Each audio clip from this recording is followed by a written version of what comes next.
Union News, the 5th of February 2023. Welcome to Union News, a podcast giving news from the trade unions and labour movement in the United Kingdom.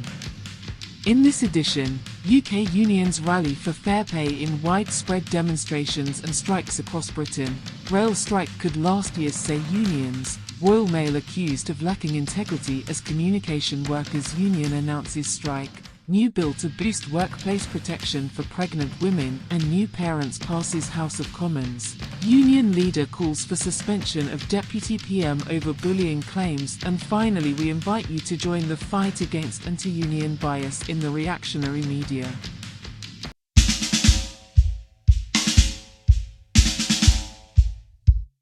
UK unions rally for fair pay in widespread demonstrations and strikes across Britain. The largest day of industrial action in decades took place on Wednesday, with around 500,000 workers including teachers, university workers, civil service workers, and train drivers going on strike. The marches and rallies were well attended, with reports suggesting that new, young activists were emerging on the picket lines and rallies. Anger against the government was palpable, with workers feeling the effects of attacks on pensions, wages, and working conditions. The strikes were largely successful, with minimal signs of scabbing and public anger overwhelmingly directed not at strikers, but rightly at the culprits in our misgovernment. However, different groups of workers are at different stages in terms of strategy and escalation. The strikers must continue to push for longer and bigger strikes, demanding further united action and coordination.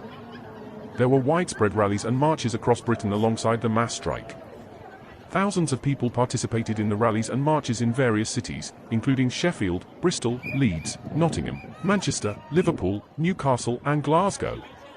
The demonstrations were attended by various unions, including RMT, ASLEF, PCS, NEU, Unison, UCU, and the GMB, as well as family and friends of union members. The rallies were aimed at demanding fair pay and were marked by speeches attacking Labour leader Keir Starmer's lack of support for the strikes. Patrick Harrington, General Secretary of the Solidarity Union, commented, "The rallies were strong and large and can be built on. Better transport arrangements to bring people to the demonstrations, better advance promotion of the demonstration assembly points and paid advertising have the potential to build really large presence on the streets."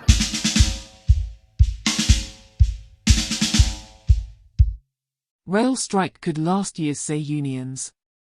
The UK national rail strikes, organised by Train Drivers Union ASLEF and Transport Union RMT over pay, jobs, and working conditions, may continue for years.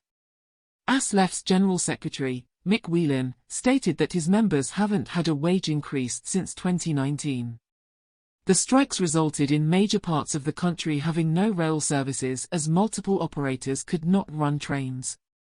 The rail unions have accused Downing Street of blocking a deal to end the strikes, and the talks between the Rail Delivery Group and the unions have reportedly gone backwards since the dispute began last summer.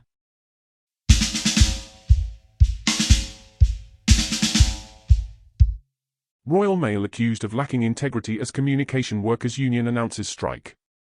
The Communication Workers Union, CWU, has accused Royal Mail bosses of lacking integrity during a dispute over jobs and working conditions. The CWU announced a 24-hour strike on February 16, involving over 115,000 workers, in response to Royal Mail management forcing through changes related to work structure in direct contravention of pre-existing agreements with the union. The reforms also removed the union's right to negotiate at a local level. The General Secretary of the CWU, Dave Ward, stated that the strike is due to the conduct of management and called for the company to take negotiations seriously. Royal Mail, however, accused the union of not being interested in resolving the dispute.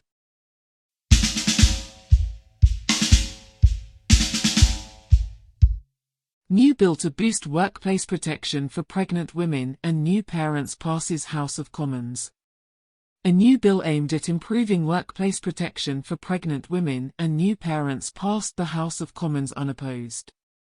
The Protection from Redundancy, Pregnancy and Family Leave Bill, sponsored by Labour MP Dan Jarvis, aims to extend employment rights for new mothers and mothers-to-be by protecting them against redundancy for a longer period.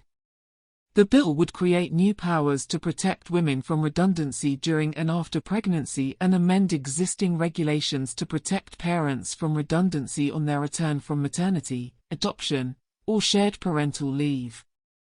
The bill requires employers to prioritize soon-to-be and new parents in a redundancy situation and offer them a suitable alternative vacancy if their job is at risk. The bill will now undergo further scrutiny in the House of Lords.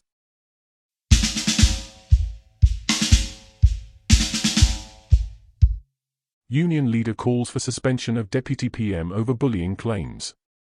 The leader of a union representing senior Whitehall officials has stated that civil servants who were allegedly bullied by Deputy Prime Minister Dominic Raab have experienced mental health crises and lost their careers. Dave Penman, General Secretary of FDA, denied allegations that the complaints against Raab were politically motivated. Prime Minister Rishi Sunak has appointed lawyer Adam Tolley to investigate the bullying claims against Raab, with around 50 civil servants involved in 8 formal complaints. Penman has called for Raab to be suspended during the probe.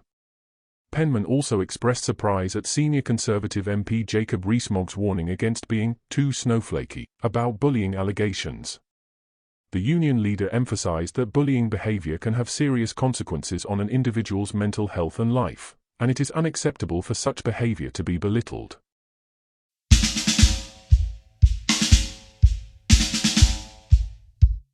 And finally, join the fight against anti-union bias in the reactionary media. Union News is calling on all workers and union members to join the fight against the negative portrayal of the Labour community by mainstream media. The recent attack on teachers by the Daily Mail serves as a clear example of the anti-union bias in reactionary media. We're building a network of correspondents who can provide regular local labour and trade union news. This includes shop floor and office news, news related to your trade and profession, and news from the picket line. Union News believes in positive action, and the only way to challenge mainstream media's negative portrayal of the Labour community is by building an alternative media source. If you have local Labour and trade union news, send it via the comments section on your preferred social media platform, or email us privately at unionnewsservices@protonmail.com. Let's create a more accurate representation of the Labour community together.